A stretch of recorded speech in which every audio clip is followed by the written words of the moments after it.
ALAMEDA, Calif. It was during one of the Oakland Raiders' top 30 visits when Quinton Bell, the unknown physical specimen from Prairie View A, along with Christian Wilkins, breaking bread with Devin White and Chauncey Gardner-Johnson.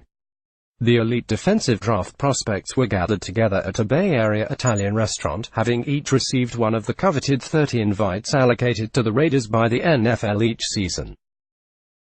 And there with them was Bell, a combine snub who had been playing defensive end for all of one college football season at an FCS school. And yet, he's sitting there like he belongs, Raiders defensive coordinator Paul Guenther recalled with a laugh. You could see the desire in his eyes. I just thought, we've got to teach this to get in a stance. Meet Bell, the Raiders' 9th and final draft pick of 2019, a 7th-round selection who, as an edge rusher, checks a box at a position of need after the Raiders had a league-low 13 sacks last season. But unlike Ferrell, the first-rounder whose selection at number 4 overall raised more than a few hackles, Bell barely registered a blip at number 230 overall. In fact, first-year Raiders general manager Mike Mayock, a longtime NFL Network draft analyst, stumped the truck, as the league's station had no highlights of Bell to show when Mayock pulled Bell's card. Maybe that's because Bell, a high school track star in Long Beach, California, made the unconventional switch from receiver to defensive end as a Prairie View senior. Was Mayock trolling his former employers and perhaps every analyst who was sure the Raiders would draft a quarterback? Bell's initials, after all, are KB. Mayock insists Bell is a legitimate prospect. So legit, the Raiders feared word would get out that he was on that visit with Ferrell. So Oakland took him in the 7th round. He kind of kept this guy alive in my mind, and that's what good scouts do, Mayock said of Atlas. At first I was like, I've got to hear about a wide receiver converted to defensive end, and he's from a small school. Come on, Teddy. He kept bringing him up and he kept bringing him up and he said, Mike, he's 240 pounds. I was like, wait a minute, he was 222 or 225 during his season. He said, 240, and he ran a 4.4. That got my attention enough for Oakland to attend his pro day, where he flashed that receiver speed and that edge rusher burst. Besides running that 4.48-second 40 time, which would have been tied for the 10th fastest time at the combine, he had a vertical jump of 41.5 inches, which would have been tied for 6th best in Indianapolis. Bell also benched 225 pounds 23 times and cleared the 12-foot-long tape on the broad jump, but fell backward to scratch, before registering an 11-4, after catching a combined 19 passes for 259 yards and 1 touchdown his first 3 seasons. A new coaching staff at Prairie View saw something different in the 6'4" athletic freak. So much so that incoming defensive line coach Todd Middleton pulled Bell, a rising senior, aside before spring practice began.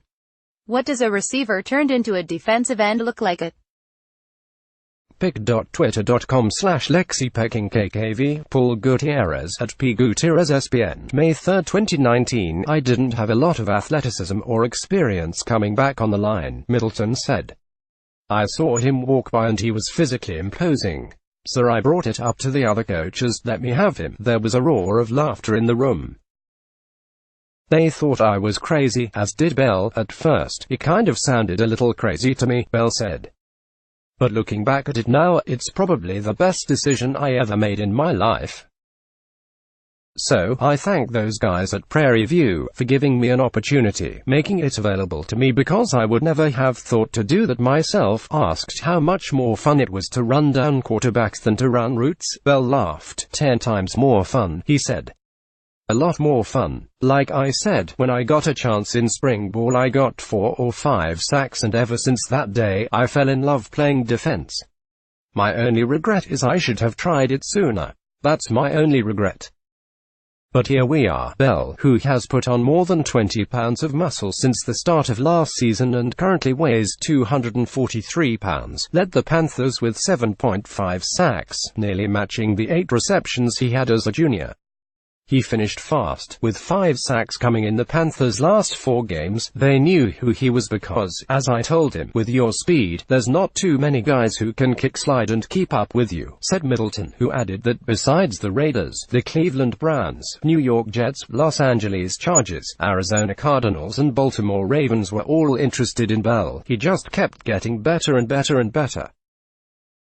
He's got the measurables, the speed, the length. He has raw ability. He just needs some fine-tuning. And with some NFL coaching, it could be scary. All of this after Bell actually took a year off from football after high school, instead running track at Riverside, Calif, City College before being recruited to run track and play football by Prairie View. And now he has made the switch from little-used receiver to second-team all-SWAC defensive end. I feel like it just shows the potential, Farrell said of Bell becoming an edge rusher midstream. He has all the physical assets that you want in a player that could play this position. The thing about him is that he's a hard worker. I feel like he's going to have a bright future, especially if he just keeps working. It's tough, because receivers are out there and the physicality is more so going against a cornerback. You can be physical, but you're not. It's different when you're down in there with those big hogs, you know what I mean. Every single play, I feel like he has the right mindset for it. He played it in college and he obviously played well or he wouldn't be here, so I'm excited for it. 2019 NFL Draft Coverage. What you need to know from rounds 1 to 7. He's just a novice at the position, so he's got a lot to learn.